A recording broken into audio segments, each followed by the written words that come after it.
Capítulo 19. Como viver intensamente. Viver intensamente não é uma expressão comum no ambiente da igreja. Na cabeça de muitos, somente aquele ímpio que está mergulhado no pecado pode viver intensamente. Pensam assim porque presumem que o pecado é que produz intensidade, mas isso é um engano. Na verdade, aquele que vive no pecado está perdendo e não desfrutando a vida.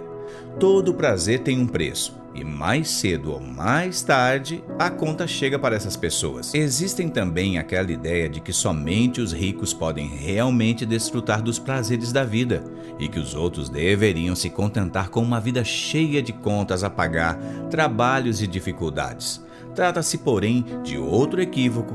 O Senhor Jesus disse que a vida de um homem não consiste na abundância de bens que ele possui. Lucas capítulo 12, versículo 15. Todos nós passamos por lutas, adversidades e frustrações, mas isso não deveria nos impedir de viver uma vida feliz. Sim, isso mesmo. Vive mais intensamente quem vive feliz. Deus deu a você uma vida para ser desfrutada e não para ser carregada como um fardo pesado. Na palavra de Deus, encontramos o segredo de uma vida abundante e feliz. Você pode viver cada momento com a intensidade que a vida merece, mas para isso precisa crer em algumas verdades espirituais. Quero mencionar 7 delas. Saia da condenação. Quem aceita a condenação em sua mente vive o tempo todo remoendo os erros do passado. Você não precisa ignorar o passado, precisa apenas crer que toda a sua dívida foi paga pelo Senhor Jesus na cruz. Se você crê no sangue do Calvário, então não há mais nenhuma condenação sobre você. Romanos capítulo 8, versículo 1. A razão pela qual muitos irmãos vivem uma vida de derrota é porque acreditam na mentira de que Deus está zangado com eles. Estão sempre com a sensação de que não oraram, não fizeram o suficiente, sentindo-se sempre em falta. Por causa disso, vivem uma vida miserável e angustiada. Num momento declaram que Deus cura, em outro confessam que Deus lhes mandou uma doença para ensinar uma lição. No momento, Deus os faz prosperar, em outro, dá-lhes pobreza para aprender a humildade. No momento, Ele perdoa os pecados, depois, são responsáveis por todos eles. A verdade é que, algumas vezes, creem que Ele os ama, mas quase sempre sentem que Deus está zangado com eles. Simplesmente não dá para viver uma vida intensamente com pensamentos divididos a respeito do Senhor. Por causa da obra consumada de Jesus, a ira de Deus não pode mais estar sobre nós. Toda a ira de Deus por causa do pecado caiu sobre o Senhor Jesus na cruz. Se toda a ira já caiu sobre Jesus, então Ele não pode estar irado conosco. Não estamos mais debaixo da velha aliança, segundo o qual Deus às vezes está feliz conosco e às vezes está zangado.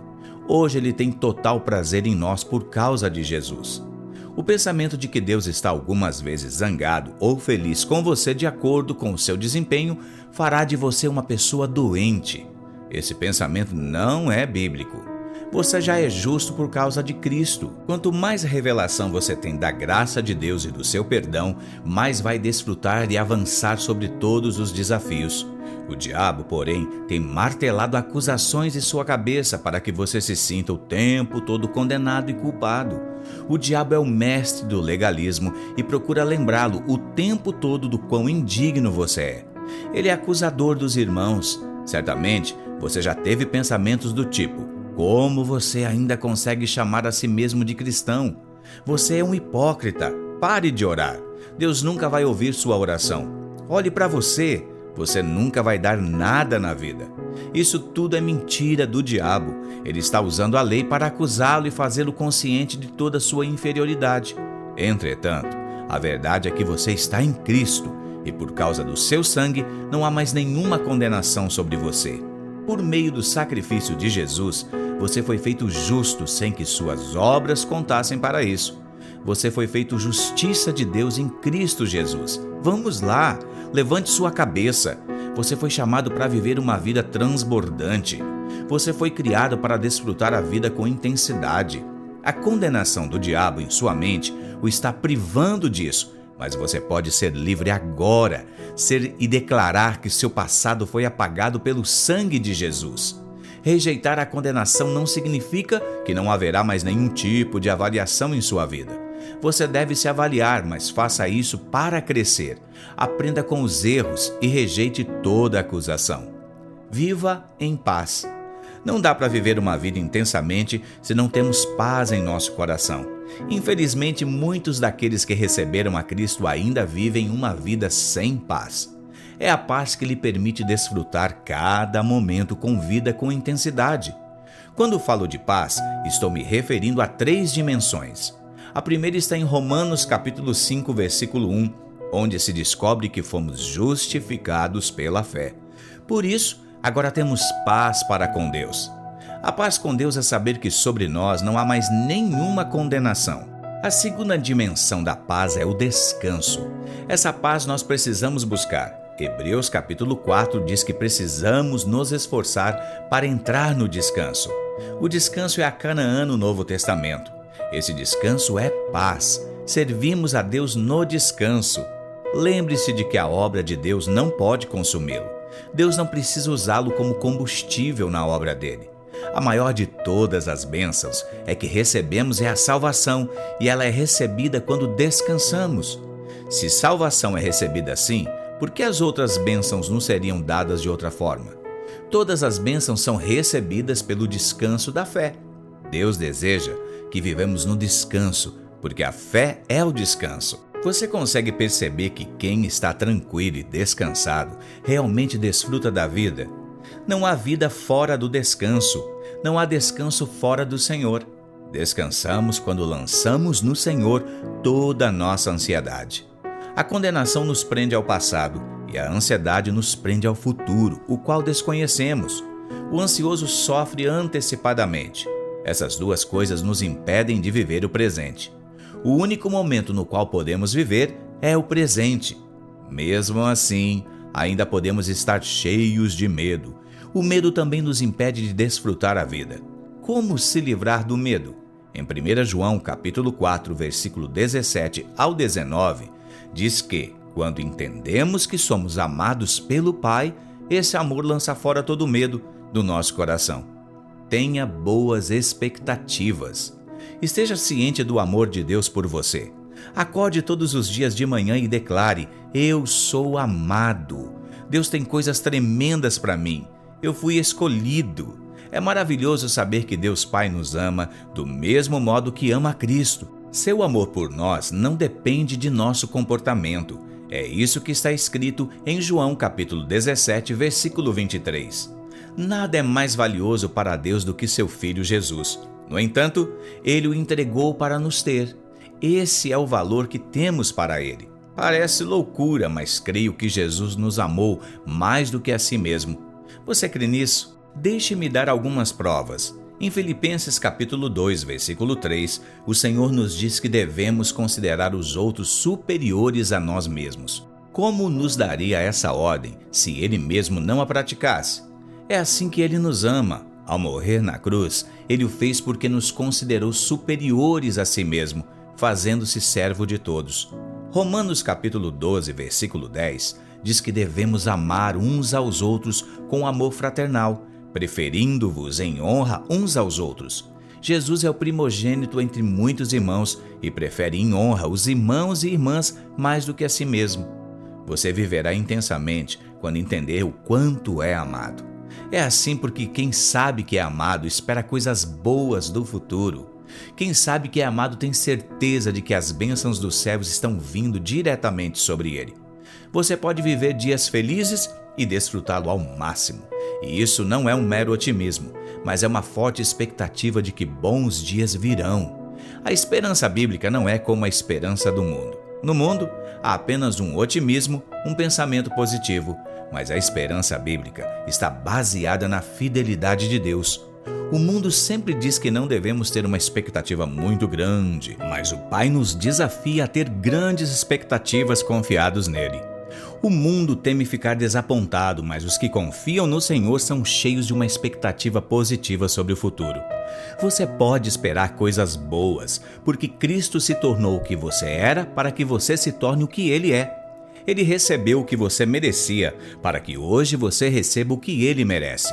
Ele merece saúde, merece prosperidade e sucesso, merece paz e alegria, merece ser feliz. Então é isso que você receberá. É preciso, porém, uma atitude de fé. Não diga, quem sabe, talvez Deus faça. Antes tenha completa clareza da grande troca do Calvário e do amor de Deus por você. Pensamento positivo não funciona pela simples razão de que todo homem tem uma consciência dentro de si. E em algum momento ele irá perguntar: com base em que você pensa que terá um futuro melhor? Você tem feito muitas coisas erradas. O que faz pensar que merece ser feliz? O mundo não tem a resposta para essa questão, mas nós conhecemos a troca do Calvário. O Senhor recebeu o que eu merecia para que eu recebesse o que Ele merece. Quando confiamos no sangue de Jesus, nosso passado é apagado e nosso futuro torna-se brilhante. Porque não temos mais passado, é que podemos ter uma grande expectativa do futuro. Deus tem prazer em nos fazer prosperar e nos dar dias felizes. Salmo 35, 27. Ele se alegra em nos dar boas coisas, pois, se nós, sendo maus, sabemos dar boas coisas aos nossos filhos, muito mais o Pai. Mateus capítulo 7, do versículo 9 ao 11. Deixe que seus parentes e amigos vejam o quanto o Senhor tem abençoado para que o nome dele seja glorificado. Vive intensamente sua vida cheio de alegria. Esse é o maior testemunho que podemos dar ao mundo. Rejeite todo o merecimento. Quem fica pensando em termos de merecimento sempre cairá na justiça própria. O merecimento se torna uma moeda para negociar. Não negocie com Deus. Ele é muito rico para precisar vender e você é muito pobre para poder comprar. Por isso, Ele nos dá de graça. Você nunca é aceito diante de Deus por causa de algum merecimento. Somos aceitos unicamente por intermédio de Cristo. Gosto de meditar em como um israelita oferecia o cordeiro como oferta pelo pecado. O ofertante trazia o cordeiro ao tabernáculo e o apresentava diante do sacerdote. O sacerdote então avaliava o cordeiro. Veja bem que ele não avaliava o ofertante, mas o cordeiro. Se o cordeiro fosse aceito, o ofertante era aceito também.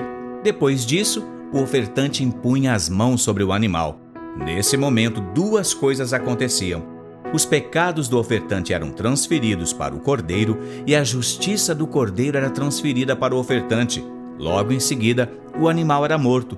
Quando o cordeiro era imolado, todos os pecados do ofertante eram perdoados e ele ia embora completamente justo diante de Deus. Foi exatamente isso que aconteceu na cruz. O problema é que ainda pensamos que o Senhor está nos avaliando para ver se podemos ser aceitos. Nada pode estar mais distante da verdade. Deus Pai sempre olha para o Cordeiro Jesus, e se o Cordeiro é aceito, nós somos aceitos também. Não é uma questão do qual bom você é, mas do qual bom é o Cordeiro. Os olhos de Deus estão sobre o Cordeiro e não sobre você. Se Jesus é o Cordeiro, então fique em paz, você está perdoado. Escolha ser feliz. Em 1 Pedro capítulo 3, do versículo 10 ao 12, o apóstolo pergunta: quem quer amar a vida e ver dias felizes? É muito bom acordar de manhã e poder dizer: eu amo estar vivo, eu amo essa vida. Infelizmente, muitos acreditam que a vida cristã é uma vida de sofrimento e privação, sem prazer ou alegria, mas é o contrário disso. Na presença do Senhor, há plenitude de alegria. Felicidade é uma atitude que decidimos tomar. É como o nosso estado de humor, temos escolha sobre ele. Você pode estar discutindo com seu cônjuge, mas, se a campainha tocar, você vai atender a porta todo sorridente. Isso prova que o estado de humor é uma escolha, assim como a felicidade. Tome hoje uma decisão, decida ser feliz, decida não perder mais nenhum dia da sua vida sendo triste e amargo. Você foi salvo, foi feito filho de Deus. O Pai agora mesmo está pensando coisas boas ao seu respeito. Bênçãos estão sendo derramadas sobre a sua vida. Minha vida foi drasticamente mudada quando eu entendi quem a Bíblia diz que eu sou, o que a Bíblia diz que eu posso ter e o que ela diz que vai acontecer comigo quando eu terminar minha história aqui na Terra. Em vez de crer no que no mundo diz, no que minhas emoções me contam ou que o diabo fala em minha mente, decidi crer na palavra de Deus. Só podemos viver intensa e plenamente a vida quando somos cheios de fé em Deus. Você precisa reprogramar a sua mente. Nossa mente é programada por meio das nossas palavras. Então comece a falar aquilo que a palavra de Deus diz. Deus tem um bom plano para a sua vida, mas a única maneira de provar esse plano é pela renovação completa de sua mente. A única maneira de renovar nossa mente é ouvindo, lendo, meditando e, por fim, crendo na palavra de Deus. Quero lhe perguntar uma coisa. Você sabe bem de si mesmo? Eu realmente acredito que essa é uma grande parte do problema das pessoas. Alguns pensam que dizer coisas do tipo "eu sou apenas um nada, um ninguém", é algo do tipo humildade. Isso não é humildade, é estupidez. Sua carne não habita bem nenhum, mas você não é a sua carne. Você é filho de Deus, cordeiro com Cristo e participante da natureza divina. A vida do próprio Deus está em você, então viva essa vida intensamente. Não há esperança de viver intensamente até que a pessoa saiba quem é em Cristo. Alegre-se nessa verdade. Não podemos aproveitar a vida sem nos divertir. Não tente conquistar o amor de Deus. Esse é o grande segredo para ser feliz. Apenas saiba e creia que é amado. Se Deus gosta de você, do que mais você precisa na vida? Há um Deus que ama você. Seja grato. Quando falamos de viver intensamente e ser feliz, as pessoas imediatamente nos lembram das dificuldades e lutas da vida. As promessas de Deus, porém, é que todas as coisas vão cooperar para o nosso bem. Romanos capítulo 8, versículo 28. Quando nos apropriamos dessa promessa, somos capazes de ser gratos por tudo. Efésios capítulo 5, versículo 20 e 1 Tessalonicenses capítulo 5, versículo 18. Seria possível ser grato por todas as coisas que acontecem conosco? Podemos ser gratos em todas as circunstâncias? Para ser grato em todas as circunstâncias, precisamos de uma perspectiva adequada de nossas circunstâncias e do nosso Deus. Só assim seremos capazes de sempre dar graças ao Senhor. Acredito que há pelo menos 3 atitudes que nos impedem de ser gratos. A primeira é o orgulho. Essa é a atitude que diz: ninguém nunca me deu nada, eu trabalhei duro para adquirir tudo o que tenho, não devo nada a ninguém. Com esse tipo de atitude, sentimos que não temos nada para agradecer a ninguém, mas unicamente a nós mesmos. Deuteronômio, capítulo 17, versículo 18. Outra atitude que nos impede de ser gratos é o espírito de queixa e reclamação. Em vez de ser grata, a pessoa sempre encontra algo para reclamar. O que produz isso é a crença no merecimento. Pessoas assim pensam que merecem algo na vida. Por isso não conseguem ser gratos por nada. Só é grato quem acha que recebeu além do que mereceu. A terceira atitude que nos impede de ser gratos é a indiferença ou a familiaridade. Alguém disse uma vez que se as estrelas aparecessem uma vez por ano, ficaríamos do lado de fora durante toda a noite só para vê-las. Contudo, como estão lá todas as noites, tornamo-nos indiferentes a elas. Os hebreus reclamaram porque não tinham comida, e Deus lhe enviou milagrosamente o maná todos os dias, exceto no sábado. Então começaram a resmungar porque era a mesma coisa todos os dias. Deus está constantemente fazendo com que aquelas coisas cooperem para o bem daqueles que o amam. E para que Ele possa cumprir essa promessa em nossa vida, não precisamos ter uma vida perfeita e absolutamente impecável. Tudo o que Ele pede é que creiamos na sua capacidade de transformar todas as coisas para o nosso bem. Lembre-se de que o fracasso não é um fato, mas uma opinião. Um filho de Deus não pode realmente ser derrotado. Nossas aparentes derrotas são, na verdade, vitórias sobre outro ponto de vista. A derrota é apenas um dos muitos pontos de vista. Escolha ver como Deus vê e ter a opinião de Deus sobre as suas circunstâncias. Desfrute do Senhor. Uma vez que entendemos que a nossa alegria e felicidade estão no Senhor, podemos dizer que estamos aqui para ser felizes, pois estamos aqui para desfrutar do Senhor. Todo homem busca o tempo todo a felicidade. Todos os nossos atos são feitos visando nos tornar mais felizes. Creio que isso ainda é mais verdadeiro no cristianismo. Não sirvo a Deus como uma alma penada, obrigado a fazer todos os dias as coisas que não gosta. Encontrei o meu prazer no Senhor. Tenha prazer em fazer a sua vontade. Tenha prazer na sua presença. O seu prazer será a sua felicidade. Todo desfrute resulta em louvor. Quando o homem ama, ele espontaneamente louva a sua amada, e enquanto desfruta dela, ele a louva, e o seu louvor torna-se o desfrute ainda mais prazeroso. A adoração torna-se franca quando as pessoas vêm para dar. e não para receber. Aquelas que estão necessitadas e famintas por Deus vêm sempre para receber. O Senhor é profundamente honrado quando as pessoas sabem que não pode viver sem sua presença. É preciso que todos venham como a corça, suspirando pelas correntes das águas. Salmo 42, 1. Se o nosso foco está em oferecer algo a Deus, logo a nossa preocupação será com a qualidade e com a técnica. Isso parece zeloso, mas no fim deixamos de vir para desfrutar do Senhor. Quero muito oferecer algo a Deus, mas minha motivação suprema é a imensa fome que tenho dele. Meu desespero por sua presença é o que o honra. Você viverá sua vida de forma intensa quando descobrir a vida que flui da presença do Senhor. Venha viver intensamente.